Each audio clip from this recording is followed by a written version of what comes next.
Praise the Lord. Hallelujah. Praise the name of the Lord. Hallelujah. Lórúkọ Jésù a ó ra àánú gbà. Amen. Pẹ̀lú àṣẹ Olúwa ogun ayé ò ní borí. Amen. Mo ní lórúkọ Jésù ogun ayé ò ní borí. Amen. Ẹni bá dìde ogun sẹ́mi àti ẹ̀yin ẹ ṣe àmì lórúkọ Jésù ogun máa pa. Amen. Ẹni bá lá ò ní nísinmi. God bless you ma. God bless you sir. Ẹ máa wọlé bọ̀. Ẹni bá ló ò ní nísinmi.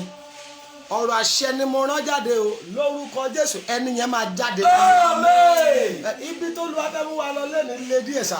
Bẹ́ẹ̀ni à ń ṣe 72 hours lọ́wọ́ ní church. Ó ṣe ṣe kí ẹ máa gbọ́ ariwo ní background ẹ má bínú. Bẹ́ẹ̀ni tó mo wá sáré excuse ara mi kí n tètè torí Olúwa ní pé ọ̀sán méje la tún gbọ́dọ̀ lọ báyìí. Ẹ gbọ́ mi sà iná tí wọ́n fi ọ̀sán dá sínú ayé rẹ iná ogun tán fi ọ̀sán gangan dá sínú ayé rẹ wọ́n ní ẹbí rẹ̀ aago kan ní kẹ́ ẹ gbẹ́ bọ lórí ọ̀rọ̀ rẹ̀ àdàbí tí òòrùn bá yọ tó ń ṣiṣẹ́ ìdádúró nínú ayé rẹ tó ń ṣiṣẹ́ ìdádúró nínú àyànmọ́ rẹ mo wí pẹ̀lú àṣẹ àti agbára tó dá ayé òun ọ̀run tó o bá ṣàmì iṣẹ́ yẹn bàjẹ́. mo ní lórúkọ Jésù iṣẹ́ yẹn kó bàjẹ́. mo ní iṣẹ́ yẹn lórúkọ Jésù ó yá kó bàjẹ́. mo ní iṣẹ́ yẹn lórúkọ Jésù ó máa bàjẹ́. ẹ gbé àwọn èèyàn wọlé sà bẹ́ẹ̀ ni. Tálẹ́ ni mo pè lálábà mi, tó jẹ́ ọ̀pọ̀ lálẹ́ ká mà mí. Ọjọ́ àríbíníbí wọ́n lẹ̀. Èdùmàrè pín wá níyà. Tálẹ́ ni mo pè lálábàárò, alábàárìn yóò. Tó jẹ́ ọ̀pọ̀ lálẹ́ ká mà mí. Ọjọ́ àríbíníbí wọ́n lẹ̀. Bàbá o. Èdùmàrè pín wá níyà.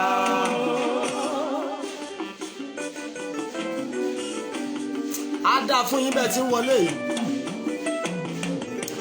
Ẹni tó pè lálábàárìn ṣùgbọ́n tó jẹ́ èpò tó jẹ́ pé òun ló lórí ogun ayé rẹ lórúkọ Jésù ọ̀run máa pín yín níyà. Ẹni tí mo fún lóúnjẹ lánàá. Tó dé ní tó fẹ́ gbóúnjẹ lẹ́nu mi. Àdàbí àdá fáwọn lọ́tẹ̀. Èdùmàrè pín wá níyàwó. Alẹ́ ni náà o. Tálẹ́ ni mo pè lálábàárìn. Ó lé ọdún sẹ́yìn lọ́dọ̀ mi. Ọjọ́ àríbíníbí wọlé. Ọjọ́ tá a bá rí ibi ni bí gbọ́dọ̀ wọlé. Èdùmàrè pín wá níyà. Wọ́n náà máa sọ Olúwa pín mi níyà pẹ̀lú wọn. Olúwa pín mi níyà pẹ̀lú wọn. Oríjẹ lákàtà ẹni. Tó Tó bá fẹ́ tí òró mi bù. Ó máa sá lọ ni. ó ti bẹ́sẹ̀ sọ̀rọ̀ ó ti lọ. Nǹkan tó ń fa ogun sáyé èèyàn mi rè. Wọ́n ṣe bínú. Ọ̀pọ̀lọpọ̀ àwọn tó gbẹ́kẹ̀lé gangan ló lórí ogun ayé rẹ̀. Lọ́nà tó le. Wípé a kì í gbẹ́kẹ̀lé ènìyàn. Ó ti lẹ́wù kó súnmọ́ wa tó. Tálẹ́ ni mo pè ní o.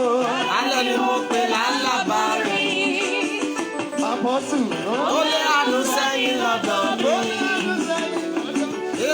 Ọjọ́ àríbíníbí wọlé. Bàbá o, Èdùmàrè pín wá níyà. God bless you. Mo sọ̀rọ̀ àṣẹ jáde. Ẹni tó rò pé èèyàn ni. Ẹni tó lè ṣe kó má sọ̀rọ̀ rẹ fún tó jẹ́ olórí ogun ayé rẹ. Lórúkọ Jésù Olúwa máa pín yín níyà. Sọ̀rọ̀ yẹn Olúwa pín mi níyà pẹ̀lú wọn. Pín mi níyà pẹ̀lú wọn. Lọ́jọ́ bá àwọn kan.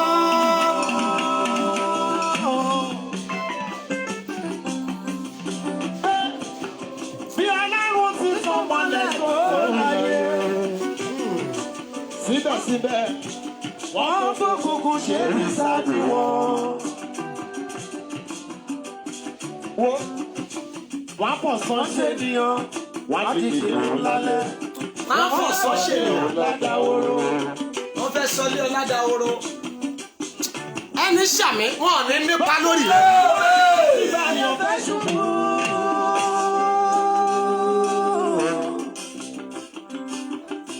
Kí wọ́n lè yà aṣọ ògo tó lọ. Kí wọ́n lè lò ọlọ́rọ̀ láyé. Bàbá ń ṣọ́ mi o. Bàbá ń ṣọ́ mi. Jésù ṣọ́ mi.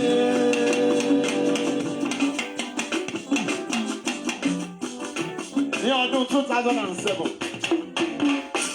Olúwa ṣí mi lẹ́nu láti kọrin.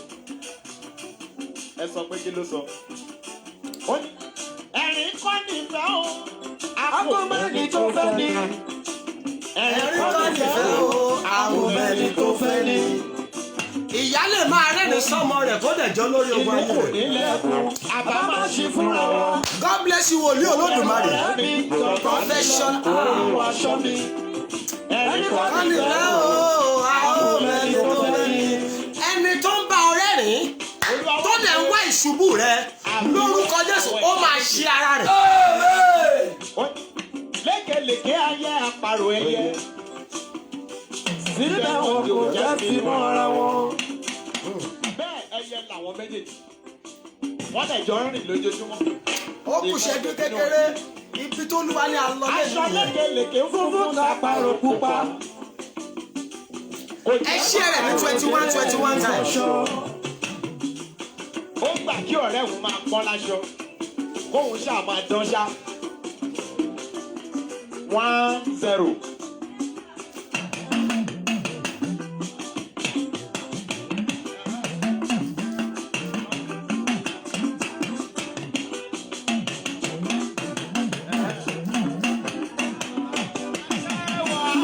Ẹ ṣe yí.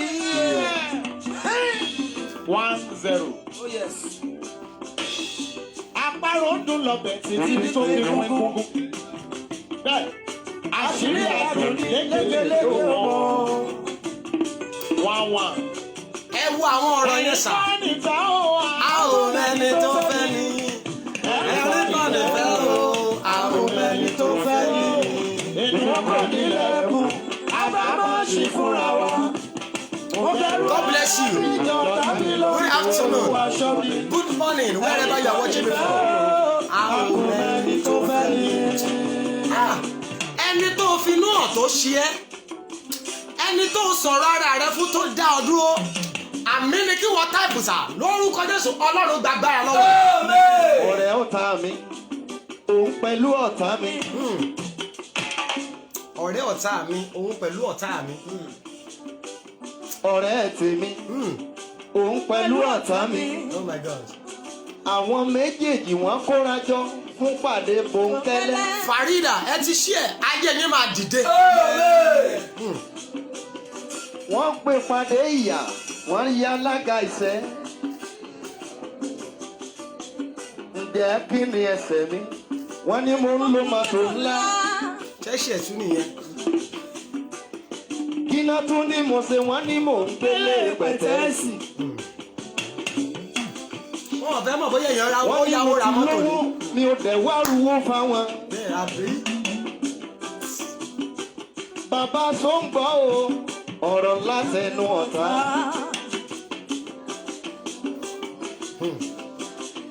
Okay. bí wọn kò bá ṣàṣeyọrí ilé ìsọ̀gbà délì tán bá dìde ọ̀tẹ̀ lórí mi wọn ò lè ṣe bẹ́ẹ̀ni ọkọ rẹ tó finú hàn mọ́ mi. tó lé àánú sẹ́yìn lọ́dọ̀ mi. ìyàwó tó finú hàn dádì. ó lóò ní dìde. lórúkọ Jésù Ọlọ́run gbàgbára lọ́wọ́. Ìwà níyà o. alẹ́ ni mo pè lọ. alẹ́ ni mo pè lálábàárì. tó lé àánú sẹ́yìn lọ́dọ̀ mi. Abba ọjọ́ àríwí lèmi wọlé. Bàbá o ètò àrètí wà níyà o. Àkọsàdẹ̀ni tó gbọ́ tẹ́sítímọ́nì mi. Tó wá ń gba Benjamin lógún. Ẹni tó gbọ́ ẹ̀rí mi. Àdẹ̀ni tó gbọ́ ohun tó ló wá ṣe fún mi. Ẹni tó gbọ́ testimony ẹ. Bàbá ìsapà sínú wa tó wá dìde ogun nítorí testimony ẹ. Elédùmarè máa wo mí níràn. tó o bá ṣàmì lórúkọ Jésù wọ́n máa ṣe ara wọn. Wọ́n lé ẹjọ́ sí mi. Èmi dẹ̀ lékun sí wọn. Ah, Wọ́n léjò sí mi. Èmi lékun sí wọn. Ẹni tá a ní kó kíni lẹ́yìn. ẹ̀gún ló dẹ̀ fi ṣọwọ́. Tó fi gbogbo wọn ṣẹ̀kú. ó kù ìṣẹ́jú kan jàre. Ah, táìpù ọ̀rọ̀ yẹn pé Olúwa gbà mí lọ́wọ́ wọn. Ẹni tó kó mi jẹ. Tó tún bá mi fọ́tẹ́kùn sí. ẹni ń gé wa jẹ. Ah, Ṣó wá máa wo mí níràn ni? arúgbó ọjọ́ o.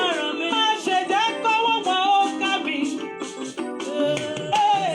Ò bá tètè dìde nínú adùn rẹ̀ o. Tètè pín wá ìyá. Tálẹ́ ni mo pè lálábàárín tó lé àánú sẹ́yìn lọ́dọ̀ mi. Ọjọ́ àríyìnbí wọlé Ọlọ́run Èdùmàrè pín wá níyà. Tèmítọ́pẹ́ ewé jọ bí olóòtú ṣí ẹ̀ ayé rẹ kó rí àánú gbà. Gbogbo ẹ̀yin tẹ́ ń ṣí ẹ̀ ayé yín máa rí àánú gbà. Ẹ wo ẹ jẹ́ lọ bí àdúrà yẹn sà. Ẹni tí mo pè lálábàárìn kò sí gọ́ọ̀mẹ̀ntì tó ń ṣe wọ́n dẹ̀ rí àánú sẹ́yìn. Ẹni tó gbọ́ testimony ẹ̀ Tọ́lé Táíwò. Oh my God. Ọ̀tá mi ṣe mí kò dùn mí. Bí ọ̀tá mi bá ṣe mí kò dùn mí mo ti mọ̀ pé ṣe mi. Tẹ́lẹ̀ Ọ̀tá ni sà ọ̀tá ni. ọ̀rẹ́ tó wá ṣe mí lèmi ò gbà o. Ọ̀rẹ́ tó wá ń ṣe èèyàn ni ò dáa. Kó sún mẹ́yìn kúrò lọ́dọ̀ mi. Ó máa bá a. Ọ̀rẹ́ mi tó lọ ń bọ́ta mi sọ̀rẹ́. Ọ̀rẹ́ rẹ tó ń bá ọ̀tá rẹ ṣọ̀rẹ́ báwo ló ṣe Ó máa yẹ ń. kí n tún rí bí ọ̀rẹ́ mi. Oh my God. Ó yẹ sún mẹ́yìn fáwọn méjèèjì. Kéèyàn jìnnà sí wọn ló dáa sà. Mo tẹ̀ fọkàn sí pé Ọ̀tá mi làwọn méjèèjì. Yéè. Alẹ́ ni mo pè lálábàárín. Olúwa tó lé àánú sẹ́yìn lọ́dọ̀ wa. Ah, ọjọ́ àríyìnbí wọlé. Àbá Èdùmàrè pín wá níyà o. Ọ̀tá bí ìsọ̀lù ni mo ń sọ. Àwọn bí ìsọ̀lù ni mo ń sọ. Mo gbàdúrà fún yín sà. Gbogbo ọ̀tá lè Gbogbo ẹ̀yin tẹ́ ṣàmì. Ẹni tó ò lè fura sí tó ń ṣe ẹ́. The person you can never thought of that is the brain behind your own battle. Oh my God. Ẹni tó ń sọ̀rọ̀ rẹ fún sà. Ẹni tó ń sọ̀rọ̀ rẹ fún mà. Ah, oh my God, mo ti wọ́n. Òbí rẹ gan tó jẹ́ olórí ogun ayé rẹ. Ìjẹ́ ìjẹ́ bàbá ìyá máa ṣe ọmọ sà. Ìwọ, oh my God. Ìyá tó ń ṣe tó tún ràn lọ́wọ́. Bàbá tó ń ṣe tó tún sẹ́ndì owó oúnjẹ sí. Ọkọ tó ń fẹ́ràn tí ò fẹ́ ìṣeré tirẹ̀. Ìyàwó tó ń fẹ́ràn tó ní bóun ò ní gbà kó o jẹ́ èèyàn láyé. Àmì ló máa ṣe o. Lórúkọ Jésù Ọlọ́run gbà ẹ́ lọ́wọ́ wọn. God bless you sister patient ẹ ti ṣe ẹ lórúkọ Jésù ẹ̀gàn rẹ máa dògo. Ẹgbọ́n bó Olúwa ṣe lè gbàdúrà yìí nítorí patience lÓlúwa ṣe sọ̀rọ̀ yìí gbogbo yìí ni kẹ́ ṣàmì ẹni tó ò fọkàn sí tó fi ẹ̀gàn sí ẹ lára the person you can never thought of that have put a mark of reproach on upon your body mo gbàdúrà àmì yẹn ṣí dànù lára rẹ. Kódà. Ọkàn ni wọ́n ròyìn mi fún. Wọ́n wá sọ fún wọn wípé kí lẹ forúkọ rẹ̀ náà. Ẹ já lọ gbàdúrà má jẹ́ dáwọn èèyàn dúró. Yóò ti máa kọ́. Oh my God. Ẹni tí mo pè lálábàárìn wọ́n ní tó lé àánú sẹ́yìn lọ́dọ̀ mi ọjọ́ àríbìnibí wọlé Èdùmàrè ṣe kí ni pín wa níyà Olúwa pín mi níyà pẹ̀lú wọn. Olúwa pín mi níyà pẹ̀lú wọn. God bless you Asisi olóò ti ṣí ẹ̀ ìrànlọ́wọ́ jálù ẹ̀. Amen. Gbogbo ẹ̀yin tẹ́ ẹ bá mi ṣí ẹ̀ program yìí ayé yóò ní wà bákan. Amen. Oh my God mo ní ayé yóò ní wà bákan. Amen. Má fi ọ̀rọ̀ yìí ṣàwàdà ṣàmì ayé rẹ̀ ò ní wà bákan. Amen. mo ní lórúkọ Jésù ayé rẹ ò ní wà bákan náà àṣẹ ni ayé rẹ ò ní wà bákan náà mo ní ayé rẹ ò ní wà bákan náà mo ní ayé rẹ ò ní wà bákan náà ẹ pé àwọn èèyàn wọlé ẹ ṣe rẹ ní 21 times ẹ jẹ́ gbàdúrà sà ẹni ó dùn mí kò ẹ sà kò ní dùn mí tí n bá gbọ́ pé ọ̀tá mi lélẹ̀ kò ní ṣe kí ni sà kò ní dùn mí a ti mọ̀ pé ọ̀tá náà ni ìyá ti mọ̀ bí tó máa dáná àdúrà sí ṣùgbọ́n kí ni kókó kí ni ìbànújẹ́ ńlá rèé ẹni tó rò pọ́rẹ́ rẹ ẹni tó ń sọ̀rọ̀ rẹ fún ẹni tó pè ní kòríkòsùn ẹni tó pè ní ìyá ọkọ mi lélẹ́yìí ìyá ìyàwó mi rèé ìyàwó mi rèé ìyẹn ló tiẹ̀ lé jù ọkọ mi rèé ẹni tó ń pè ní aláfọ̀rọ̀lọ̀ ẹni tó ń sùn lókun aya rẹ̀ ṣùgbọ́n tó nípa ìfilẹ̀ ẹ gbọ́dọ̀ jẹ́ ó jẹ́ èèyàn láyé mò ń wo fíìmù Yorùbá lọ́jọ́ kan sà ọkọ àti ìyàwó dẹ̀ wà ní píkṣọ̀ yẹn ìyàwó bẹ́ẹ̀ dẹ̀ sọ pé no wọ́n mú ọkọ àti ìyàwó yẹn jọ mu gàrí ǹjẹ́ ẹjọ́ mọ̀ pé ní lójú ayé mẹ́mbà mi ló ṣẹlẹ̀ sí ó ní ìyàwó òun dẹ̀ sọ wípé mo láìkì ìgbésí ayé táwọn tó ń wà ní fíìmù yìí ń gbé ìgbésí ayé ìṣẹ́ náà ń gbé ní fíìmù yẹn o kò sówó lọ́wọ́ wọn ọkọ àti ìyàwó jọ mu gàrí àtàwọn ọmọ tó bí wọ́n dẹ̀ wá fẹ́ pa sí ìyàwó lójú ayé ìyàwó mẹ́mbà mi lẹ́nu ìsà ó dẹ̀ sọ pé mo láìkì ìgbésí ayé tí wọ́n ń gbé yìí mo láìkì àwọn náà máa gbérù ẹ̀ ẹ̀sìmà mo ò ní parọ́ tọ̀ yìí títí di àárọ̀ yìí irú ayé tó ń gbé nìyẹn irú ayé tó ṣe kí ni nítorí ìyàwó pèdè ìyàwó ò fẹ́ lọ síwá nígbà tá a máa gbà tó gbàdúrà tá a máa bí kí ló dé tó ṣe báyìí ó ní pé ọkọ òun àwọn obìnrin máa ń súnmọ́ jù òun dẹ̀ rí pé tó bá dìde kò ní bẹ́ẹ̀ ni ó máa padà lọ fẹ́ ìyàwó kejì mo sọ̀rọ̀ àṣẹ inú ayé gbogbo ẹ̀yin tẹ́ ń ṣàmì á dá fún gbogbo ẹ̀yin tẹ́ ń ṣí ẹ̀rẹ̀ gbogbo ẹni tó ń fọ̀rọ̀ lọ ẹni tó ń fẹ́ràn ṣùgbọ́n tí ò fẹ́ràn rẹ bẹ́ẹ̀ ni bólúwa ṣe sọ mí ẹni tó ń fẹ́ ìlọsíwájú rẹ ṣùgbọ́n tí ò fẹ́ ìlọsíwájú tiẹ̀ ẹni tó fẹ́ kó ṣe rere tó níwò gbọdọ̀ ṣe rere oh my God tó o bá ṣàmì lọ́sàn yìí Ọlọ́run gbàgbára lọ́wọ́ rẹ̀ mo ní orúkọ Jésù Ọlọ́run kó gbàgbára lọ́wọ́ rẹ̀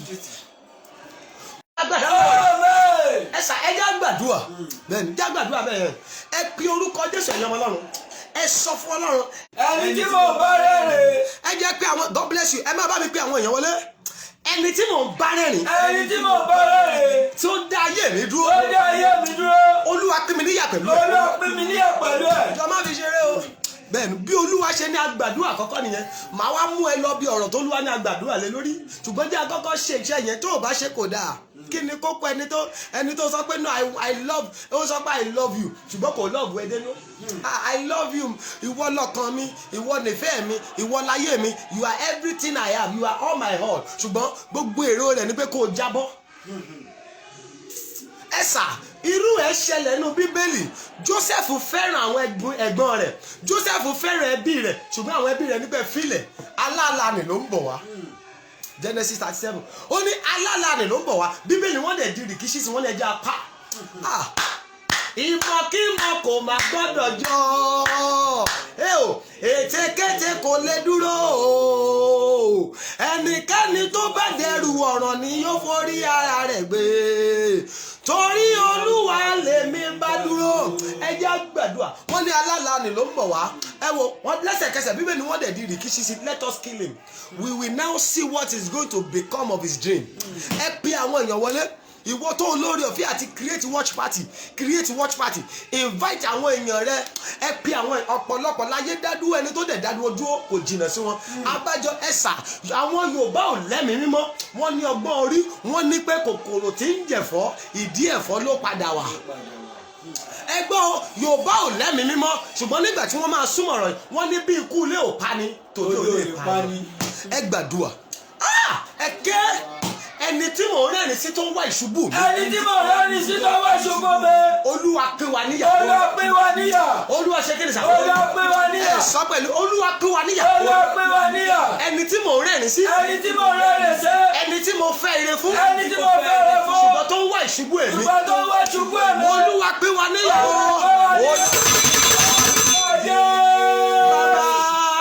ẹni tí mo fẹ́ ire sí.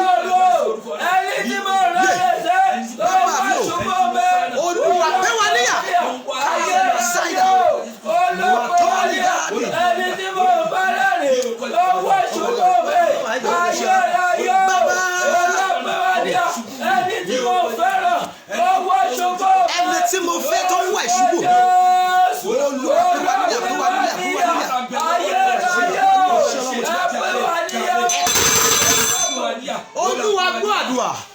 Jésù Olúwa wa.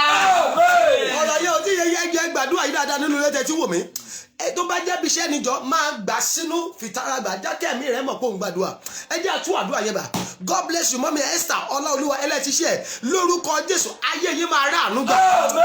Ẹ jẹ́ àtú àdúrà yẹn bá. Ẹ jẹ́ mọ̀ Júdásì Ìsíkáríọ̀tì ó sọ pé sọ fún wọn ẹ má wọrí èló lẹni tẹ́ fẹ́ fi jẹ́ ń ta ẹ kówó wá ẹ má wọrí nǹkan tá a máa ṣe rè ẹni tẹ́ bá rí pé mo lọ bá tí mo so mọ́ tí mo fẹnu kò ní ẹnu òun náà ni. Oh my God sáyìn nìyẹn ó ní ẹni tẹ́ bá ti rí mi tí mo lọ bá tí mo ṣe kíni tí mo fẹnu kò ní ẹnu ó ní òun ni o kò síṣẹ́ méjì tẹ́ máa ṣe tètè lọ gáàtì ẹ̀ Jésù fọkàn tán Júdásì òun ló padà ta. Oh my God Jésù gbọ́ hello Jésù ti mọ̀ ẹ mọ̀ kó ó sọ̀rọ̀ yẹn ó ní ìwọ ó máa padà ṣe gbá kan ó ní nígbà tó débi kan ó ní pé Jésù ǹjẹ́ èmi ni ó ní ìwọ wí bẹ́ẹ̀ni ó ní ìwọ ṣe kí ni ìwọ wí bẹ́ẹ̀ ló ṣe rí fọ́pọ̀lọpọ̀ ìyàwó ló ta ọkọ mi sínú ogun ọkọ mi ta ìyàwó rẹ̀ mo rẹ́ni tó sọ obìnrin kan sọ fún mi nínú program láìpẹ́ yìí nínú program lónìí ọ̀rọ̀ àárọ̀ yìí ni ó ní ọkọ òun kò sí ọjọ́ tó bá ti mọ̀ pé wọ́n fóun lówó ẹni tó dẹ̀ fún lówó ó máa kẹ̀yìn sí ó ní ọkọ òun sọ fóun pé kò sóbìnrin tóun bá fẹ́ láyé òun ò gbàdúrà kóbìnrin lówó tóun ẹrú ó ní pé obìnrin ìyàwó òun ò gbọ́dọ̀ lówó tóun kò gbọ́dọ̀ lówó tóun lọ that means tí ìyàwó bá fẹ́ ṣe nǹkan 1,000 naira ó gbọ́dọ̀ wàá padà wàá bá ọkọ láti gba 1,000 naira yẹn. ẹ sà tọmọbìnrin yóò bá múra kọ tí yóò bá ṣọ́ra á lógo tó lóòótọ́ ṣùgbọ́n ẹrú ló máa fi ṣe àárọ̀ yìí ni mo ṣe sọ fún yín ó ní tí ọkọ òun bá tó èèyàn bá lè fóun lówó tí ọkọ òun bá béèrè pé ta ló fún ẹ tóun bá sọ pé ẹni báyìí ló fóun ẹni yẹn máa padà di ọ̀tá ẹ̀. The person will run away from that lady wọn ò ní ṣàánú ẹ̀ mọ́ wọn tó bá kí wọn gan wá ní pé má kí mi mọ́ don't ever come near me again. Ẹja tú àdúrà yẹn gbà I want you to pray ìwọ náà that same thing is happening to you I want you to prophesy who is that person I rely upon that is the chief head that is the head battle of my life who is the person I trust that is the Goliath of my life oh Lord separate us by fire. Ẹni tí mo fọkàn tán. Ẹni tí mo fọkàn tán. Oh my God tó dá ayé mi dúró. Ó dá ayé mi dúró. Wàá máa parí Olúwa pé wá níyà. Olúwa pé wá níyà. Ọ̀rọ̀ yìí le sà. Ọ̀rọ̀ yìí ṣe kí ni sà? Ọ̀rọ̀ yìí le ẹ ṣí ẹ rẹ̀ ẹ pé àwọn ènìyàn wọ́ ẹ pé àwọn ènìyàn wọlé sà. Ẹni tí mo fọkàn mi tán. Ẹni tí mo fọkàn mi tán. Ẹni tí mo fọ oh my God ẹni tí mo fọkàn tán. Ẹni tí mo fọkàn tán. Tó dá ayé mi dúró. Tó dá ayé mi dúró. Wàá máa parí Olúwa pé wá níyà. Olúwa pé wá níyà. Oh my God Olúwa ṣe kí ni sà? Olúwa pé wá níyà. Kò yẹ kó máa lọ báyìí náà. Oh my God I told you maybe yesterday or sometimes ago but I know during this 30 days prayer ni ben mo mọ̀ pé nítorí nígbà nínú àdúrà yìí ni bóyá the second or third day mẹ́mbà mi lóbìnrin kó tó sá lọ ọkọ ẹ sọ pé kò lè lówó obìnrin sà má jẹ́ nǹkan yìí ó ní company bíi 3 school ńlá 3 ló ní èrò tó wà ní school kékeré ìkọ̀ọ̀kan àti primary àti secondary èrò tó wà mẹ́ kì í ṣe kékeré ṣùgbọ́n ọkọ ẹ sọ pé no láyé ìyàwó mi ò lè lówó tó mi ǹjẹ́ jẹ́ mọ̀ pé obìnrin dẹ̀ di ẹ̀dùn arílẹ̀ gbogbo school mẹ́tẹ̀ẹ̀ta lọ gbogbo school mẹ́tẹ̀ẹ̀ta ṣe kí ó lọ ẹ̀sà obìnrin yẹn ti dẹni tó ń ta bisikíìtì iwájú lélẹ̀ ni gbogbo ọjà tí ìyá yìí kó sórí tóbìnrin yìí kó sórí gbogbo ọjà àti bisikíìtì àti sweet àti wóróbo tó kó dání àti pure water tó ń tà gbogbo ẹ̀ ò tó 10,000 naira ẹni tó ti ní school mẹ́ta ó ta gbogbo ẹ̀ àwọn ọmọ padà lọ sí school gbogbo kò ní ìkankan mọ́ lónìí iwájú ilé ló ń jókòó sí ẹjọ́ ọkọ ẹ̀ ló sọ pé òun ò lè gbàṣẹ obìnrin ò gbọ́dọ̀ lówó jò òun lọ ẹ fi tara sọ̀rọ̀ ẹ wá wò ìyàlẹ́nu láti wà bẹ́ẹ̀ ọkọ bá yé obìnrin yìí jẹ́ tán ọkọ dẹ̀ jáde láyé ó ṣe kí ni ó jáde láyé ó rí pé òun sọ obìnrin ó sọ ìyàwó ẹ̀ dẹ́dun arílẹ̀ ó sọ dẹni tí ò jẹ́ èèyàn mọ́ ó dẹ̀ kú àti wádìí wá ní àti wádìí ṣe kí ni ó wà nílá ẹ mọ̀ pé àti kọ́ ilé ló le àti wọlé ò níra bẹ́ẹ̀ ni oh my God wọ́n lè gbé sledgehammer before you know it they will use sledgehammer to destroy three-story building ẹ wá sọ fún mi pé wákàtí tó fi wó ilé ẹni kọ́ wá fi wákàtí yẹn kan tó ṣe ṣe ẹ já gbàdúrà ẹ kọ́ ẹ fi tara gbàdúrà ìyẹn ọmọ Ọlọ́run lórí lọ́sàn yìí ẹ sọ fún Ọlọ́run ẹni tí mo fẹ́ ire fún ẹni tí mo fẹ́ ire fún tó já mi bọ́ tó ní mi ò gbọ́dọ̀ lọ Olúwa pé wa níyà mo wá mọ ẹ̀yin mọ́mì tẹ́ ti márì àbí dáàdì tó ti márì tó bá jẹ́ ìyàwó àbọ́kọ ẹ̀ńkọ́ báwo ló ṣe fẹ́ ṣe tó bá ní kọ́ lọ́run pín in níyà sẹ́ni sọ pé prọfẹ̀tì fẹ́ tú lé yín mo wá mo bẹ́ ṣe ok ẹ̀yin tí nǹkan tẹ́ máa sọ rèé Olúwa gbàgbára lọ́wọ́ ẹ̀ Olúwa ṣe kí ni Olúwa gbàgbára lọ́wọ́ ẹ̀. olùkọ́ máa sọ pé prophet Joshua ló padà túlé àwọn èmi ò dẹ̀ ń túlé ń tèmi ń ṣe túlé ń ṣe kí ni ẹjọ àbí ẹ̀mí Ọlọ́run ṣe ní wàá ṣe gbàdúrà rẹ tiẹ̀ ṣùgbọ́n ìwọ tí ìkórìíta yẹn bá tún pé àná ọmọbìnrin yẹn ti sọ fún mi dádì kò sí bí máa ṣe mo gbọ́dọ̀ kú lọ́dọ̀ ẹ̀ ẹjọ torí ológun lọmọbìnrin ó ní àwọn èèyàn sọ fún un pé nígbà tó ò tí ì fẹ́ gangan ayé rẹ dájú báyìí lọ kí ló tó wá fọkàn tán táyé rẹ wá bàjẹ́ báyìí ẹjẹ gbàdúrà ẹ sọ fún Ọlọ́run ẹni tí mo fẹ́ ire fún ẹni tí mo fẹ́ ire fún ṣùgbọ́n tó ń wá ìṣubú mi ṣùgbọ́n tó ń wá ìṣubú mi Olúwa pín wa níyà Olúwa pín wa níyà. Whosoever that is close to me that want my downfall oh my God Lord separate us by fire. Separate us by fire. Whosoever that is close to me, that want my downfall, separate us by fire. Ẹni tí mo fẹ́ tó wá ìṣubú mi. Ẹni tí mo fẹ́ tó wá ìṣubú mi. Olúwa pín wa níyà. Olúwa pín wa níyà. Olúwa pín wa níyà. Oya. Ẹ̀mí mímọ́. Arúgbó ọjọ́.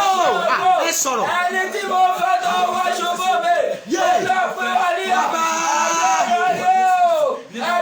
Ayérayé pín wa níyà. Ẹni tí mo fẹ́ ẹni tí mo fẹ́ ilé fún tó wá ìṣubú mi. Ẹ pín wa níyà. Bàbá mi o. Bàbá mi o. Bàbá. Olúwa pín wa níyà. Ayérayé máa pín wa níyà. Olúwa pín wa níyà. Lórúkọ Jésù Kristi. Olúwa pín wa níyà. Ẹni tí mo fẹ́ rẹ fún.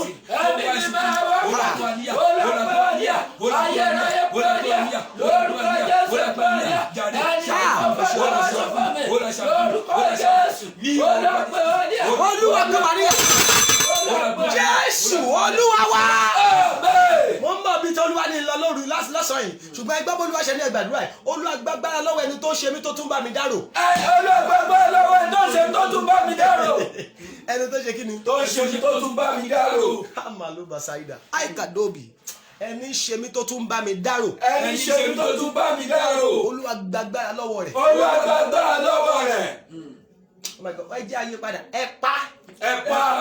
Bẹ́ẹ̀ni tọ́lọ́ bá gbàgbára lọ́wọ́ ẹni kan kò dáa ẹni tó ń ṣe mí tó tún bá mi dárò. Ẹni tó ń ṣe mí tó tún bá mi dárò. Olú ẹran lọ́bọ̀jì. Ẹran lọ́bọ̀jì. Ẹni ṣe mí tí ń bá mi dárò. Ẹni ṣe mí tó ń bá mi dárò. ẹni tó mò ń fọ̀rọ̀ mi lọ. Ẹni tí mò ń fọ̀rọ̀ mi lọ. tó ń ṣe mí tó tún bá mi dárò. Tó ń ṣe mí tó tún bá mi dárò. ẹ lé wọ́bọ̀jì. Ẹ lé wọ́bọ̀jì. ẹ ṣe kí ni sà. Ẹ lé wọ́bọ̀jì. ẹ sọ dáadáa. Ẹ lé wọ́bọ̀jì. Whosoever that is against my life that is also sympathizing with me. Oh my God. Whosoever that is against my life that is also sympathizing with me, Lord, send them to their early grave. Whosoever that say I will never rest, let them rest in peace.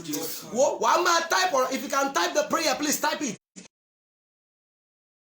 Ẹni ṣe mí bí ó bá mi dárò. Olúwa lé wọ́bọ̀jì. Olúwa lé wọ́bọ̀jì. Ẹ ṣe kí ni sà. Ẹ lé wọ́bọ̀jì. Ẹni ṣe mí. Ẹni ṣe mí. Tó ní mi ò ní sinmi. Tó ní mi ò ní sinmi. Tó tún bá mi dárò. Tó tún bá mi dárò. Ìyẹn ló le jù. Àwọn náà tún sọ fún ẹ pé do you know this church? Why don't you call prophet? Yes. I just met a prophet online. His name is Prophet Joshua. I just met a prophet. Have you been hearing of Prophet Ezekiah Oladeji? He's a great prophet of God in CAC. Can you go and call him? He's always at Erio. He's always at Arakeji. Go and meet him. I know when you get to his place, and God will answer your prayer. And they are the one introducing you to prophets, and they are the one against your own life. Àwọn náà fi wòlíì hàn ẹ́ àwọn náà fún ẹ ní nọ́mbà wòlíì àwọn náà tún ṣe ẹ́. Oh my God ẹ já gbàdúrà.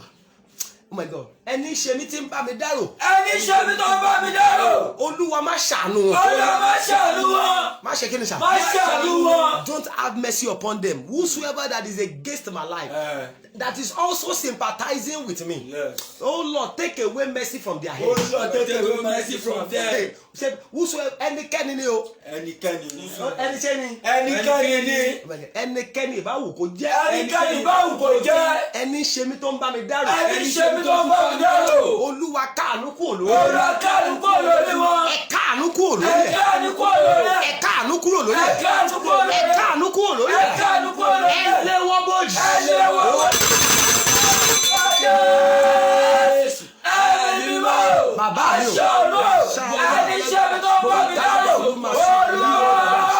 Ẹ̀ka àdúgbò lórí ẹ̀. Ẹlẹ́wọ̀ bọ́jì. Ẹlẹ́wọ̀ bọ́jì. Ẹlẹ́wọ̀ bọ́jì. Ẹlẹ́wọ̀ bọ́jì. Ẹlẹ́wọ̀ bọ́jì. Ayérayé o. Ẹlẹ́wọ̀ bọ́jì. Mo gbé ní ṣe mi tó bọ́ mi dárò. Lórúkọ Jésù. Ẹlẹ́wọ̀ bọ́jì. Ẹlẹ́wọ̀ bọ́jì. Ẹlẹ́wọ̀ bọ́jì. Ẹlẹ́wọ̀ bọ́jì. Mo gbé tó ṣe mi tó bọ́ mi dárò. Lórúkọ Jésù. Mo sọ pẹ̀lú àṣẹ Olúwa gbogbo ẹ̀yin tẹ́ ẹ ṣàmì àti gbogbo ẹ̀yin tẹ́ ti share program yìí àtẹ̀yin tẹ́ ń type àmì pẹ̀lú ìtara ẹni tó ń ṣe ẹ́ tó tún bá ẹ wá solution whosoever that is against your life whosoever that is against your destiny that say you will never elevate in life that is also looking for solution for you if your amen roar like thunder the Lord will use their soul as a solution for you. Oh my God. Money, Ọlọ́run máa fi ẹ̀mí wọn ṣe solution. Amen. I said the Lord will use their life as a solution for you in Jesus' name. Amen. Money, Ọlọ́run máa fi ẹ̀mí wọn ṣe solution. Money, Ọlọ́run kò fi ẹ̀mí wọn ṣe solution. Money, Ọlọ́run kò fi ẹ̀mí wọn ṣe solution. Ẹ jẹ́ lọ bí Olúwa ní àlọ́ Olúwa gbé àjọ sọ̀rọ̀ yìí Olúwa dá ìjì ayé mi dúró. Olúwa dá ìjì ayé mi dúró. Olúwa ṣe kí ni sà? Dá ìjì ayé mi dúró. Ẹ táìpù ọ̀rọ̀ yẹn Olúwa dá ìjì ayé mi dúró. Olúwa dá ìjì ayé mi dúró. And Lord, let my storm be still. Let my storm be still. Then, according to the book of Mark chapter number 4. Mark chapter number 4. A máa gbàdúrà tó lé mẹ̀yẹ́ sìn. Ìṣẹ́jú kékeré ló kù. Bẹ́ẹ̀ni, ẹ gbé omi tá à ń gbàdúrà sí yẹn jáde o. Bẹ́ẹ̀ni, màá fún yín ní sáàmù tó máa kà sí lẹ́ni. Ìyẹn á jẹ́ number 8 sáàmù. Bẹ́ẹ̀ni, sọ̀rọ̀ yẹn pé Olúwa dá ìjì ayé mi dúró. Olúwa dá ìjì ayé mi dúró. Let my storm be still. Let my storm be still. Mark chapter 4 from verse 36 to 41. Then Mark chapter 4 verse 36 to 31. Look at what he says. Only one, and when they had sent away the multitude, they took him even as he was in the ship. And there were also with him other little ships. Verse 37. Only and there arose a great storm of wind, and the wave beat into the ship, so that it was now full. Ego, èjì ńlá sì dìde, ìgbì sì mì, ó sì bu sínú ọkọ̀ tó bẹ́ẹ̀ tí ọkọ̀ fi bẹ̀rẹ̀ sí ní kún, omi yẹn wọnú ọkọ̀. Oh my God. Ẹ wo 38. Only and he was in the inner part of the ship, asleep on a pillow, and they awake him and say unto him, Master, carest thou not thou will perish? Only carest thou not? Ìwọ tí ẹ bìkítà ṣé ká ṣègbé ni? Only Jésù ẹ dìde lẹ̀, Master, stand up. You are not even bothered. Do you want us to perish? Ẹ wá wò kán tí Jésù fi dá wọn lò in verse 39. And he arose immediately, and Jesus said, and he rebuked the wind, and he said unto the sea, Peace, be still. And the wind ceased, and there was a great calm. Mo fẹ́ kó jẹ́ àjọ sọ̀rọ̀ yẹn, ìjì ayé mi ẹ dákẹ́jẹ́. Ìjì ayé mi ẹ dákẹ́jẹ́. Ẹ sọ̀rọ̀ yẹn rárá. Ìjì ayé mi ẹ dákẹ́jẹ́. Ìjì tó ń jà mí. Ìjì tó ń jà mí. Ìjì tó ń jà nílé mi. Ìjì tó ń jà nílé mi. Ẹ máa dákẹ́jẹ́. Ẹ máa dákẹ́jẹ́. Storm be still in my family. Ẹ máa dákẹ́jẹ́. And verse 40, and he said unto them, Why are ye so fearful? How is it that ye have no faith? Ó ní kí ló dé tí ẹ̀yin fi bẹ̀rù, ẹ̀yin ẹ̀ tí ẹ̀ nígbàgbọ́ bí? Hello, let me tell you, everybody be prepared. There is no matter how, oh my God, bó o bá ṣe fẹ́ rìn tó bẹ́ẹ̀ ni ìjì tó máa jà ẹ́ máa ṣe pọ̀ tó. A lot of Christians do not want storm. Oh, a lot of Christians, they don't want storm at all. Ọ̀pọ̀lọpọ̀ Christians wọn ò fẹ́ ìjì. Wọn ò dẹ̀ mọ̀ pé láìsí ìjì kò lè sí ìtẹ̀síwájú. Ìjì, oh my God. All right, let me tell you, without test, there is no testimony. Without what? Without test, there is no testimony. Ẹ̀yin tẹ́ ẹ lọ school, àwọn ìwọ̀nba school kékeré la lọ, UNAD láti ṣetán, University of Ado Ekiti. Ṣùgbọ́n gbọ́n sà àwọn ò ṣe dictation ṣùgbọ́n kò sí bẹ́ẹ̀ èèyàn ṣe máa spell testimony tó ò ní kọ́kọ́ spell the test. There is no way you are going to spell testimony. T-E-S-T. That is the first word that comes. T-E-S-T. Lẹ́yìn test yẹn ni testimony máa ṣe farahàn. But without test there is no testimony. Láìsí ìdánwò kò sí àṣeyọrí. Ọmọ tó bá fẹ́ lọ sí, oh my God, ọmọ tó bá fẹ́ lọ sí university, test àkọ́kọ́ ni pé ó máa ṣe WAEC. Lẹ́yìn tó bá ṣe WAEC tán wọ́n á ní kó ṣe JAMB. Lẹ́yìn tó bá ṣe JAMB tán wọ́n á ní ó máa ṣe post UME. Tó bá ṣe post UME tán tó bá pass ìgbà yẹn náà máa admit ẹ̀. Láì pass àwọn nǹkan mẹ́tẹ̀ẹ̀ta yìí kò lè lọ bí kankan o. Bẹ́ẹ̀ lọ̀rọ̀ wá ṣe, bẹ́ẹ̀ lọ̀rọ̀ ọ̀pọ̀lọpọ̀ ọmọ Ọlọ́run ṣe rí. Gbogbo ìjì tó ń là kọjá yẹn, everything you are seeing today, it is a test for you to go to the next level. Without passing that test you can never have a testimony. Ẹ gbọ́ kí ìyanu tó dé, ìyanu máa kọ́kọ́ farahàn. Ìyanu ẹ jẹ́ spell ìyanu I-Y-A-N-U. Ẹ jọ kí ló kọ́kọ́ ṣáájú ìyanu? Oh my God, ọ̀rọ̀ yẹn ò tí ì yé yín. Ó yé mi. Ìyà ló kọ́kọ́ wá sà kí ìyanu tó dé. A máa kọ́kọ́ spell ìyà, lẹ́yìn la máa ṣe, nígbà tí ìyà bá kú ò náà máa ṣe fi NU sí tó máa di ìyanu. Láìsí ìyà kò lè sí ìyanu, láìsí test kò lè sí testimony.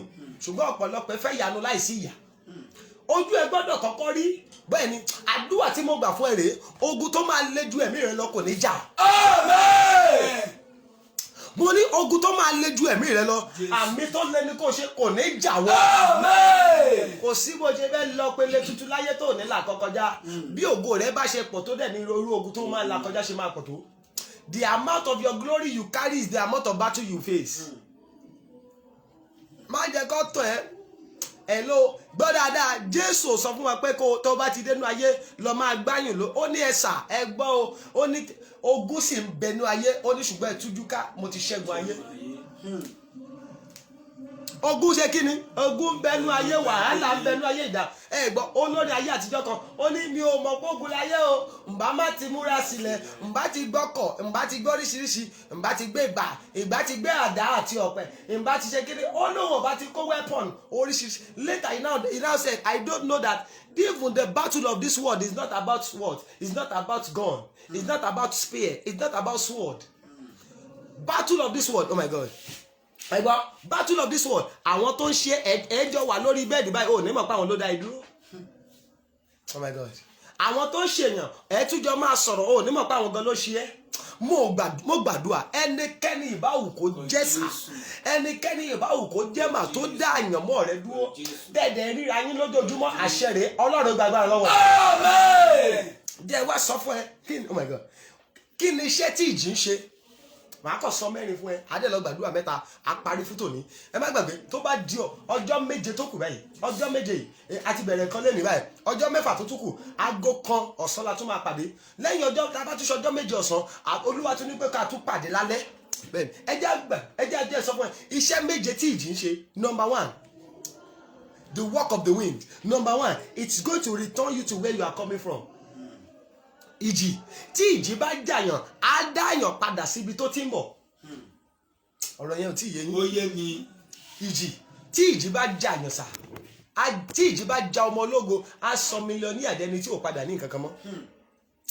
Ìjì ja arákùnrin kan at the age of 27. Oh my God, at the age of 27, 28, ó ti nílé iṣẹ́ mẹ́ta, ó ti ní mọ́tò 5, ó ti kọ́lé 2. Ṣùgbọ́n ìjì kan máa ń jà wọ́n nílé wọn at the age of 35 nìjì yẹn máa ń bẹ̀rẹ̀. Bó ṣe lówó tó náà lọ́ máa ṣe padà tòṣì tó. Nígbà tó di 35, gbogbo ohun tó ti níyẹn ó dẹ̀ padà ta, ó ń padà lọ gbé lọ́dọ̀ rẹ̀. Ìjì tó dúró láti jà ọ́. Ó Jésù. Every storm waiting to fight you, every evil storm of your family that want to bring you down suddenly, tó o bá ṣàmì lórúkọ Jésù, ìjì yẹn máa dá ọ dúró. Amen. Sọ pé ìjì ayé mi. Ìjì ayé mi. Sọ pé ìjì tó ń jà mí. Ìjì tó ń jà mí. Àpàrọ̀ gbọ́ ọ̀rọ̀ Olúwa. Ó yẹ ìdáwọ́ dúró. Ó yẹ ìdáwọ́ dúró. Storm. Number 1 work of the storm is going to return you back to where you are coming from. A máa dá èèyàn padà síbi tí èèyàn ti ń bọ̀. Ó ń bọ̀ from nobody, ó ti di somebody. Tó o bá ṣọ́ra, ó máa padà dá somebody padà di nobody. Àìmọye ẹni tó lówó rí ṣùgbọ́n tó padà kú láìláì lówó. Ìjì ló jà á. oh my god ìjì ló ṣe kí ni ló jà. ìjì á jẹni tó ti lọ́kọ rí asọ́dà láì lọ́kọ á dẹ̀ bímọ mẹ́ta síbẹ̀ ìjì á jẹni tó ti lọ́mọ asọ́dà ẹni tí ò ní kankan oh my god ìjì abiyamọ sàmì ìjì tó lóhùn oh my god ìjì tó fẹ́ jà ọ́ sà mọ́mì ìjì tó fẹ́ jà ọ́ mà tó fẹ́ sọ ọ́ di aláìní lójijì tó o bá sàmì ìjì yẹn dáwọ́ dúró mo ní ìjì yẹn dáwọ́ dúró. Then it's going to return you back to where you are coming from. That is number one work of the storm. Number two work of the storm. Number two, when storm is available, it's going to bring about stagnancy. E.g., ada yan dúró sójú kan.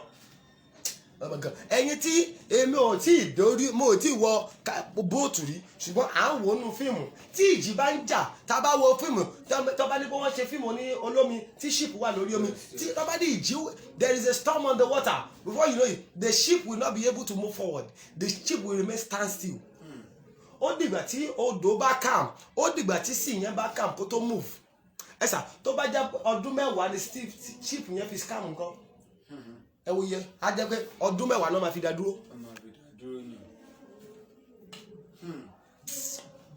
Ẹ̀sà tó bá jẹ́ 30 years ló ṣe kí odò yẹn ó tó calm á jẹ́ pé 30 years náà máa fi waste ayé ẹni yẹn á dẹ̀ ibi tó yẹ kó ti dé ní 30 years ago á yìí wà lójú kan yẹn.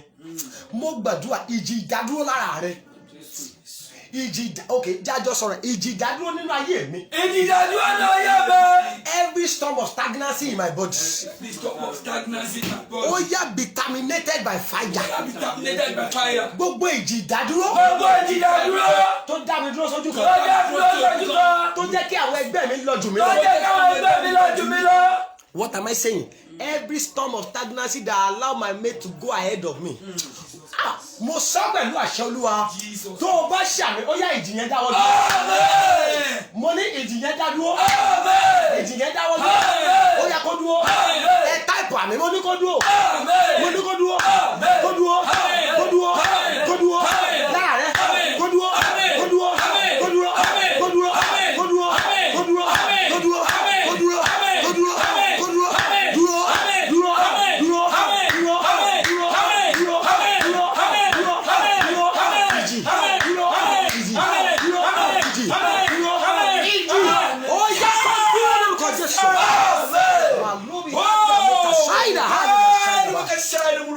Gbogbo ìjì tó dá ayé rẹ dúró sọ ìjì tí ò jẹ́ ọlọ́nà lọ ìjì tó ní bọ́lá òní ṣe ìjì àìrọ́mọ bí every storm of marital failure every storm of marriage failure every storm of barrenness every storm of stagnancy tó o bá ṣàmẹ́ lórúkọ Jésù ó yẹ kó dúró. Mo ní ìjì yẹn kó dúró. Mo ní lórúkọ Jésù ó yẹ ìjì yẹn kó dúró. Iṣẹ́ kẹta tí ìjì ń ṣe tí ìjì bá dé á dẹ̀rìn yàn mọ́lẹ̀. The number 3 work of the storm is going to sink someone. The Bible said in that book of Mark chapter number 4 verse 34, it says something. When it said it got to a point, the water was beginning to enter the ship. Omi tí ń wọnú ọkọ̀ yẹn sà ẹ̀sà tí omi dẹ̀ bá wọnú ọkọ̀ dépele kan ọkọ̀ á máa rì á da àwọn ènìyàn yẹn ṣubú. A ṣe kí ni sà? Á dá àwọn èèyàn yẹn ṣubú. Nítorí omi ti wọnú ọkọ̀ omi tó dẹ̀ ti wọnú ọkọ̀ ti lágbára ju ọkọ̀ lọ. The water is already filled up inside the ship. The water is already filled up inside the canoe. Before you know it, everyone in the canoe or in the ship will begin to sink. Oh my God, the ship will begin to sink. Oh my God, the storm always sink the destiny of a lot of people. Mo sọ pẹ̀lú àṣẹ Olúwa, every storm of life that want to sink you suddenly, every storm of life that want to sink you, gbogbo ìjì ayé tó fẹ́ rì ẹ́ mọ́lẹ̀ tó o bá ṣàmẹ́ lórúkọ Jésù agbára àjíǹde já ọgbà. Mo ní agbára àjíǹde já ọgbà. Ọjọ́ tí lọ jẹ́ ń sọ ìkẹ́ni ká wá lọ gbàdúrà mẹ́ta. Ọjọ́ tí lọ mo ti ń gba time àwọn èèyàn yìí. Nítorí àwọn ẹlòmíì you are at your place of work now and you are watching this. I don't want to waste your time, please. I'm so sorry about that. Now, kí ni iṣẹ́ ìkẹ́ni tí ìjì ṣe?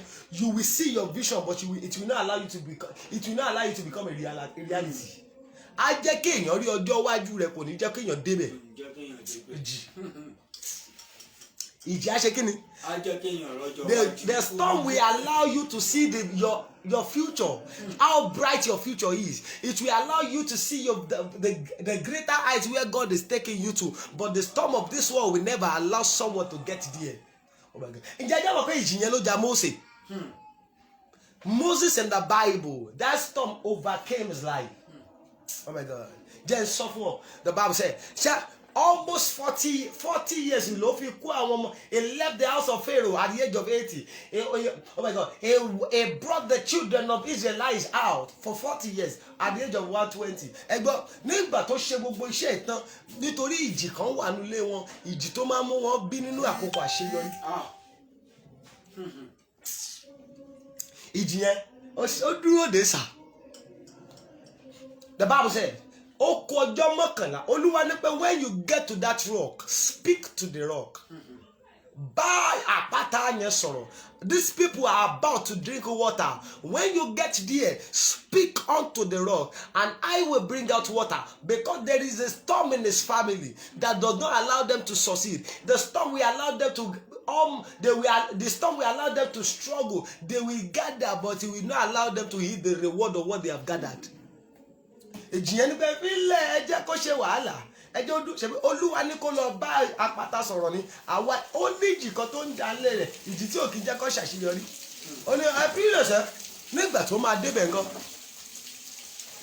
Olúwa ní speak to the rock, but when he got there he smote the rock. Nígbà tó dédé àpáta kí ló ṣe ó fi ọ̀pá ọwọ́ rẹ̀ ó nà lẹ́ẹ̀kínní ó tún nà àpáta yẹn lẹ́ẹ̀kejì. He beat the rock twice. And God said, hello, Moses, come. Can you climb up to the mountain? Yan Joshua sí ààyè rẹ̀.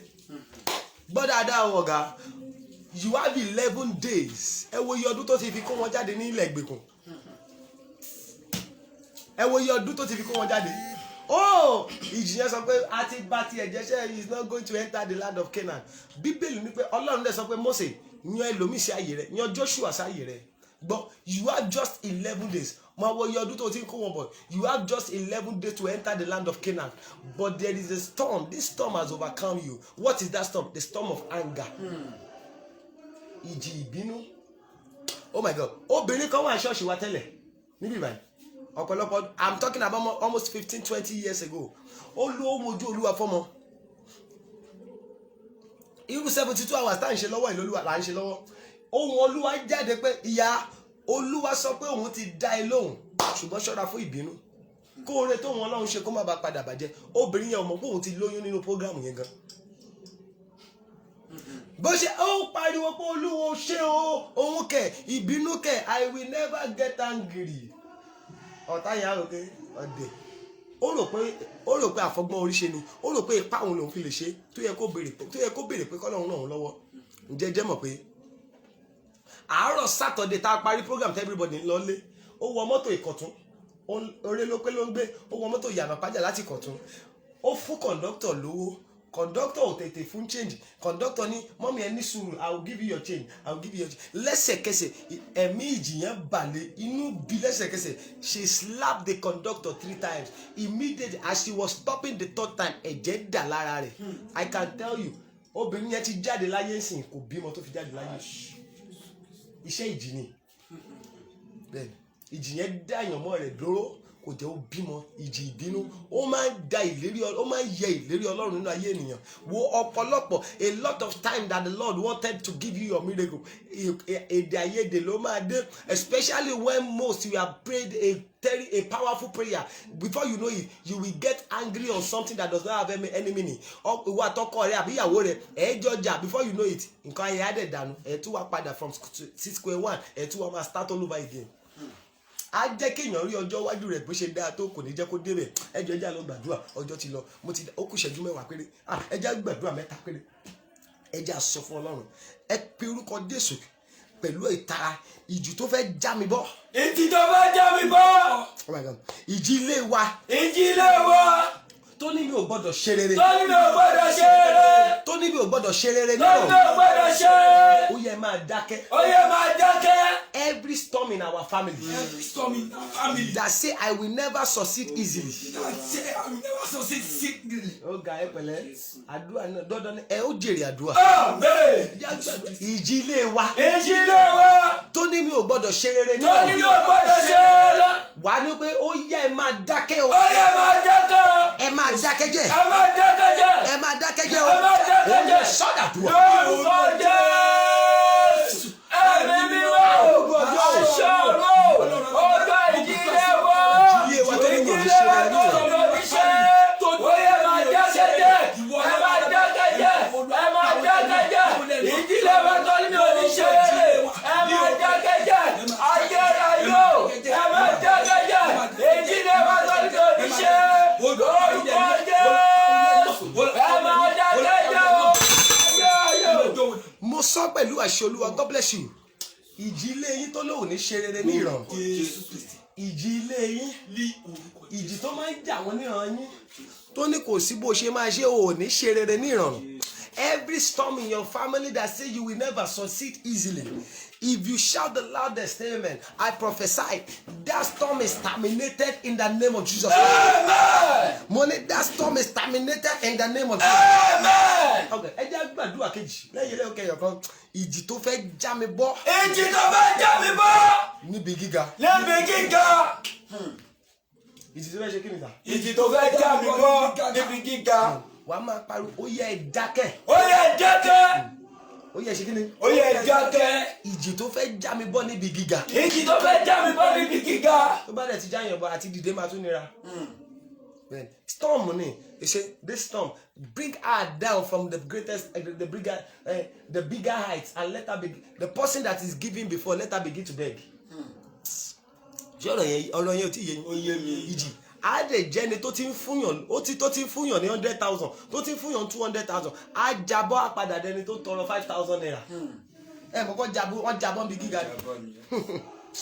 mo sọ fún mẹkáníìkì mi sọ fún mi lọ́jọ́ kan pé dáàdì ó ní òun wà ní ṣọ́ọ̀bù èèyàn kan dẹ̀ páàkì mọ́tò sẹ́gbẹ́ ọ̀dọ̀ àwọn tẹ́ ẹ bá rí jọ babalá jíìpù tó gbé wá ó ní ó dẹ̀ sọ pé sọ please can you please help me with 500 naira mọ́tò tẹ́ ẹ ń wo ìkòsẹ́pọ̀ nù ẹ̀ mo kàn gbé jáde ni kó má torí a lot of people in my area they already know that I used to go out with my car kò wá ní that I should now go out this morning and I should not take away my car. ó ní ẹjọ ó lè ṣe kí ni. Ẹ fún mi 500 naira. ẹ fún mi 500 naira let me buy fuel inside this car. Only people already know that Mr. Tayo is always going out with his car every day. And it's not going to be good for me to now go out this morning without my car. Wọ́n á béèrè pé mọ́tò yín dà. Only edge of please this motor does not have any fuel give me 500 naira let me fuel the car. Ó ní mi ò tún ní gbé jáde o màá pààkì sọ́dọ̀ yín bíbá tí ẹ bá ń padà bọ̀ lálẹ́ màá wá padà gbé. ẹni ń lo mọ́tò 7 million kò lówó lọ́wọ́ tẹ́lẹ̀ rí ó ti lówó rí ṣùgbọ́n ìjì kan jà that storm bring him down to nobody. Ó dẹni tó ń wá 500 naira kiri. Then I want you to pray the storm have brought you down but there is a God that can lift you up again. Then ìjì yẹn ti já ọbọ o má gbàgbé ìwọ tó jẹ́ pé ìrọ̀rùn ló fi fúnyàn kò ní ẹ lára láti fúnyàn lówó tẹ́lẹ̀ ó wá dẹni tó jẹ́ pé àti jẹun gan síra ẹ gan lọ́rùn ó dì nira débi kó wà ló fẹ́ fúnyàn lówó. Já gbàdúrà ìjì tó fẹ́ já mi bọ́ níbi gíga. Èjì tó fẹ́ já mi bọ́ níbi gíga. ìjì tó ti já mi bọ́ níbi gíga. Èjì tó ti já mi bọ́ níbi gíga. wàá máa pẹ́ ó yẹ máa dákẹ́ o. Ó yẹ máa dákẹ́ o. ó yẹ máa dákẹ́. Ó yẹ máa dákẹ́ o. ẹ máa dákẹ́. Ẹ máa dákẹ́. Every storm that have bring me down at the greatest heights. The storm that want to bring me ìwọ tó ti ìjàbọ̀ the storm that want to bring me down be stilled by fire. ìjì tó fẹ́ já mi bọ́ níbi gíga. Èjì tó fẹ́ já mi bọ́ níbi gíga. ok mo ti gbọ́ ẹ gbọ́ èyí dáadáa gbogbo ènìyàn kí n má bàa gbàgbé Olúwa sọ fún mi pé gbogbo èèyàn tó bá di ọ̀la ẹ ra bottle water àbí pure water èèyàn kan ẹ gbọ́ ẹ máa ka Psalm 4 àti Psalm 114 sínú ẹ̀ Psalm 4 àti Psalm 114 ẹ máa kà sínú ẹ̀ bottle water or pure water bẹ́ẹ̀ ẹ máa ka Psalm 4 àti Psalm 114 sínú ẹ̀ nígbà mẹ́ta Olúwa ló fẹ́ fi tún àyàn mọ́ àwọn tó ti jábọ́ ṣe pàálíbàdà ìsàlẹ̀. Olúwa said, I want to use it to redeem the life of those that was having before and today they have no more. I want to use it to transform their lives. Oh my God. The Lord already told me that during this 30 days prayer and fasting, I will work in the life of those who believe in this call. I will work in the life of those who participate fully in this prayer. I want to transform their life. Get the bottled water. Àbí pure water. Olúwa ní kẹ́ẹ̀ka Psalm 4 àti Psalm 114 sínú ẹ̀ bẹ́ẹ̀ nígbà mẹ́ta. Ẹ jẹ́ àgbé pàdé Ọlọ́run ní aago kan ní ọ̀la sà. That's Friday tomorrow. Ẹ jẹ́ pàdé Ọlọ́run ní 1 p.m. Nigerian time. Ẹ jọ̀ọ́ ẹ má fi ṣeré o. Ẹ má fi ṣeré o. Ìpàdé yìí ó máa bí ìyanu. Oh my God. Ẹ jẹ́ sọ fún ìjì tó ti já mi bọ́. Ìjì tó ti já mi bọ́. Àbí èyí tó fẹ́ já mi bọ́ níbi gíga. Àbí èyí tó fẹ́ já mi bọ́ níbi gíga. Olúwa dákẹ́. Ó yẹ máa dákẹ́ jẹ́ Ó yẹ máa dákẹ́ jẹ́. Every storm that want to bring me down, or the one that have already brought me down, begin to still in the mighty name of Jesus. Begin to remain calm. Ó yẹ máa dákẹ́ o. Ẹ máa dákẹ́. Ẹ máa dákẹ́. Ẹ máa dákẹ́. Ó yá. Lórúkọ Jésù. Ẹni mímọ́ o, aṣọ ọ̀run o, olú ìjì tó ti já mi bọ́, àbí tó fẹ́ já mi bọ́ níbi gíga. Ó yẹ máa dákẹ́ o, ó yẹ máa dákẹ́ o, ó yẹ máa dákẹ́ o, ó yẹ máa dákẹ́ o. Gbogbo ìjì tó fẹ́ já mi bọ́ níbi gíga. Lórúkọ Jésù. Ó yẹ máa jábọ̀. Ẹ máa dákẹ́. Jésù Olúwa wa. Amen. Ẹ jẹ́ gbàdúrà kan tó kù sà. Abiyamọ ni ó fi tara gba ilé yìí. Ẹ gbọ́ mi sà. Láti ọ̀la lọ, from tomorrow, the Lord said we are going to be praying for all our children. Láti ọ̀la lọ. But Friday, Saturday, Sunday, I might not be able to come online, but let us ẹ jẹ́ àfi gbogbo ẹ̀sọ́ wọ́n lọ́wọ́ lọ́jọ́ Sunday yẹn. But lẹ́yìn 1 p.m. yẹn dájú sà. Tí ògo bá jẹ́ ti Ọlọ́run, kí Ọlọ́run dá ẹ̀mí sí. Ikú ò ní pa wá, kò ní pẹ̀yìn náà. Ẹ jẹ́ gbàdúrà. Ẹ̀yin abiyamọ ẹ múra gan sà. Ẹ jọ̀ọ́ ẹ má fi ṣeré. Ìjì tó fẹ́ gba ọmọ lọ́wọ́ mi. Ìjì tó fẹ́ gba ọmọ lọ́wọ́ mi. Oh my God. Ìjì tó fẹ́ gba ọmọ lọ́wọ́ mi. Ìjì tó fẹ́ gba ọmọ lọ́wọ́ mi. Ó yẹ máa dákẹ́ látòní lọ. Ó yẹ máa dákẹ́ látòní lọ. Ẹ sà ìjì kan ni Bíbélì ni pé ìjì láti ẹ̀yà àríwá ó dẹ̀ fẹ́ ǹjẹ́ jẹ́ mọ̀ pé kí ló ṣe ó dẹ̀ gba ọmọ 10 mọ́ Jóòbù lọ́wọ́ lọ́jọ́ kan ṣoṣo. Ìjì ló fẹ́. Ìjì yẹn fẹ́ lu ilé dẹ̀ wó pa ọmọ 10 Jóòbù lọ́jọ́ kan ṣoṣo màmá. Ìjì ni ẹ mọ̀ pé àwọn tó pa ọmọ méjì mọ́ lọ́wọ́ ẹ mọ̀ pé ìjì ló fẹ́ lù wọ́n.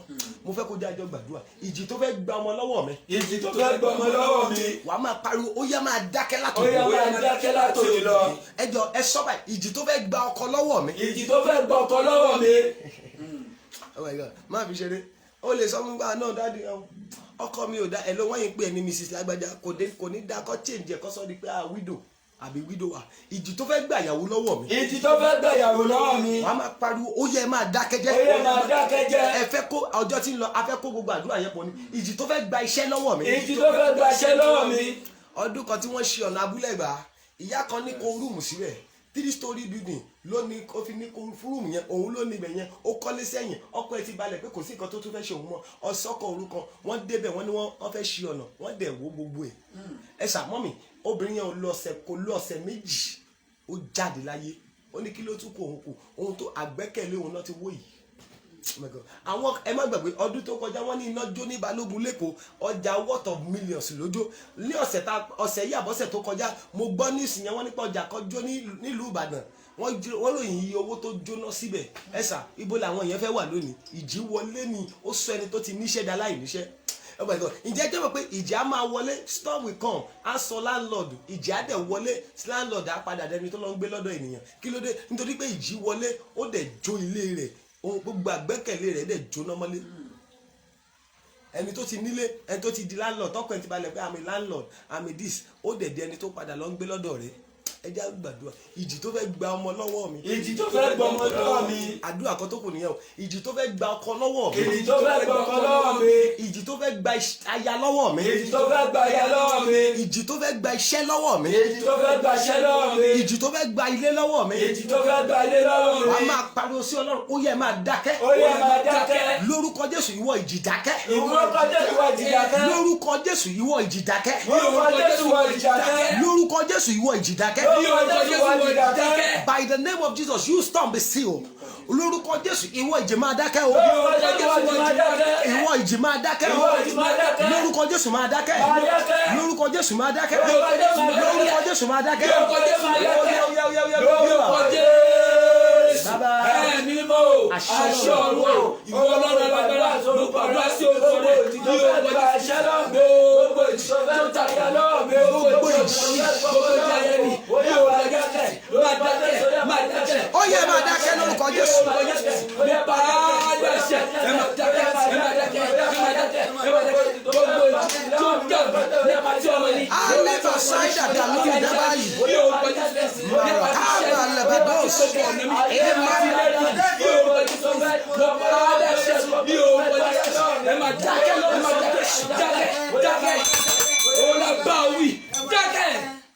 gbogbo ìjì tó ń jà ọ́, ìjì tó fẹ́ gba ọmọ lọ́wọ́ rẹ, ìjì tó fẹ́ gba ọmọ lọ́wọ́ mi, ìjì tó fẹ́ jẹ́ oṣùkú lórí ohun tó fi ẹ́ lọ́kàn balẹ̀, the storm that wants you to cry over what is giving you joy.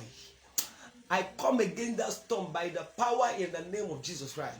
That storm you be still in the name of Jesus. Amen.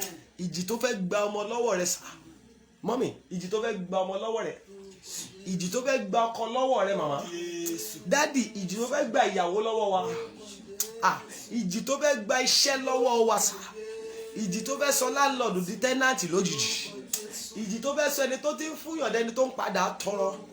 Olúwa táwọn èèyàn yìí bá fi ìgbàgbọ́ ṣe àmì ní gbogbo ibi tó ti wù mí, lórúkọ Jésù Kristi ni mo tọ ìjì yẹn wá, ó yá máa dákẹ́. Àmín. Mo ní ìwọ ìjì, ó yá máa dákẹ́. Àmín. Mo ní lórúkọ Jésù, ìwọ ìjì, ó yá máa dákẹ́. Àmín. Mo ní lórúkọ Jésù, ìwọ ìjì, ó yá máa dákẹ́. Àmín. Ó máa rọ́nà àbáyọ. Àmín. Ọ̀rọ̀ rẹ̀ dẹ̀ máa dákẹ́. Àmín. Gbogbo ayé ò ní borí. Àmín. Adúpẹ́pẹ́ yẹn rọrùn fi Ẹ ṣé bàbá. Àmín mẹ́ta tó lè Jésù Olúwa wá. Àmín. Àmín. Àmín lórúkọ Jésù. Táìpù ọ̀rọ̀ yẹn pé wàá sọ̀rọ̀ yìí pé ìjì ayé ò ní borí mi. Ìjì ayé ò ní borí mi. Ìjì ayé ò ní gbọmọ lọ́wọ́ mi. Ìjì ayé ò ní gbọmọ lọ́wọ́ mi. Ìjì ayé ò ní gba ọkọ mi. Ìjì ayé ò ní gba ọkọ mi. Ìjì ayé ò ní gba aya mi. Ìjì ayé ò ní gba aya mi. Ìjì ayé ò ní jayé mi. Ìjì ayé ò ní jayé mi. Ìjì ayé ò ní jaṣẹ́ mi. Ìjì ayé ò ní jaṣẹ́ mi. Ìjì ayé ò ní ja àgọ́ ara mi. Ìjì ayé ò ní ja àgọ́ ara mi.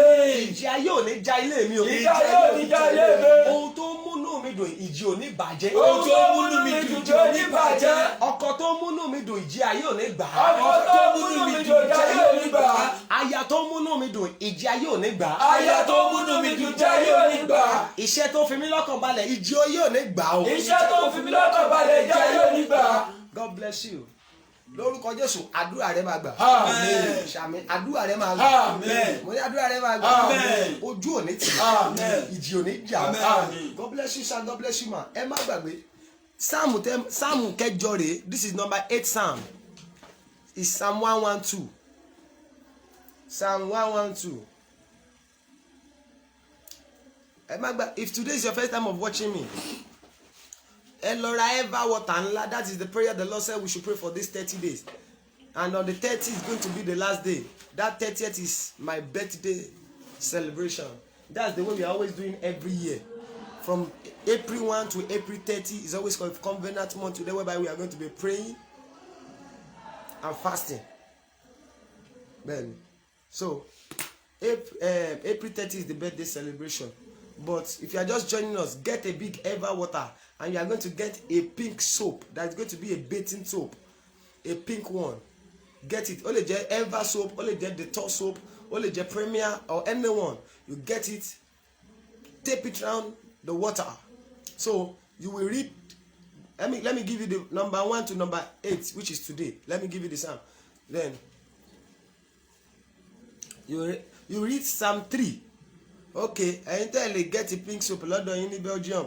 Get anyone you see then. Get anyone you see. So this is the Psalms. Number 1, Psalm 3. Day 2, Psalm 81. Day 3, Psalm 72. Day 4, Psalm 24.